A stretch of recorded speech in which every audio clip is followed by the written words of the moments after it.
মরুভূমিতে আটকে পড়া তুষার চিতাবাঘের হৃদয় ছোঁয়া উদ্ধার কাহিনী। তুষার পাহাড়ের রাজা যখন উত্তপ্ত মরুভূমিতে এসে পড়ে, তার ঘন লোমে তখন লেগে যায় মরুভূমির অসংখ্য বালুকণা। 2026 সালের 21 মার্চ কয়েকজন মরুভূমিপ্রেমী পর্যটক চীনের জিনজিয়াংয়ের কুমতাক মরুভূমি পাড়ি দেওয়ার সময় হঠাৎ দেখতে পান এক অবিশ্বাস্য দৃশ্য। তাদের চোখের সামনে ছিল একটি তুষার চিতাবাঘ। যে প্রাণীটি থাকার কথা তুষার ঢাকা পাহাড়ে, সেই প্রাণীটি কিভাবে যেন চলে এসেছে উত্তপ্ত শুষ্ক ও পানিশূন্য এই মরুভূমিতে। একসময় শক্তিশালী পাহাড়ি শিকারী তখন ভীষণ ক্লান্ত। প্রচণ্ড রোদে তার ঘন লোম যেন তাকে আরও কষ্ট দিচ্ছিল।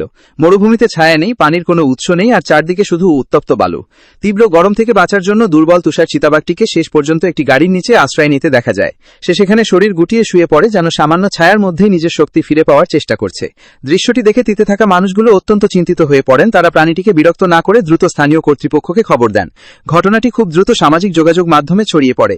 অনেক মানুষ এই বিপদে পড়া তুষার চিতাবাঘটির প্রতি সহানুভূতি প্রকাশ করেন, এমনকি নেটিজেনরা আদর করে তার নাম দেন স্যান্ডস্টর্ম বা বালুঝড়। কিছুক্ষণের মধ্যেই উদ্ধারকারী দল ঘটনাস্থলে পৌঁছে যায়, কিন্তু উদ্ধারকারীদের দেখতে পেয়ে দুর্বল চিতাবাঘটি আবার সতর্ক হয়ে ওঠে। শেষ শক্তিটুকু কাজে লাগিয়ে সে উদ্ধারকারীদের ছোড়া জাল এড়িয়ে দ্রুত পালিয়ে যায়। উদ্ধারকারীরাও সঙ্গে সঙ্গে গাড়ি নিয়ে তার পিছু নেন। দ্বিতীয়বার জাল ছোড়া হলেও সেটিও সফল হয়নি। ততক্ষণে দীর্ঘ সময় ধরে ছুটতে ছুটতে চিতাবাঘটির শক্তি প্রায় শেষ হয়ে আসে। অবশেষে সে আবার একটি গাড়ির নিচে আশ্রয় নেয়। এবার উদ্ধারকারীরা নতুন একটি কৌশল বের করেন। তারা স্যান্ডবোর্ড ব্যবহার করে গাড়িটির চারপাশ ঘিরে ফেলেন। শুধু একটি সরু পথ খোলা রাখা হয়, যেটি সরাসরি একটি নিরাপদ লোহার খাঁচার দিকে নিয়ে যাচ্ছিল।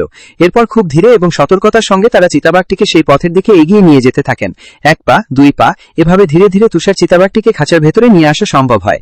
প্রায় 5 ঘন্টারও বেশি সময় ধরে চলা টানটান উদ্ধার অভিযানের পর বিভিন্ন বিভাগের সম্মিলিত প্রচেষ্টায় অবশেষে মরুভূমিতে পথ হারানো এই তুষার চিতাবাঘটিকে নিরাপদে উদ্ধার করা হয়। বিশেষজ্ঞদের ধারণা, সম্ভবত তিয়ানশান পর্বতমালায় শিকারকে অনুসরণ করতে গিয়ে চিতাবাঘটি অনেকটা দক্ষিণ দিকে চলে আসে।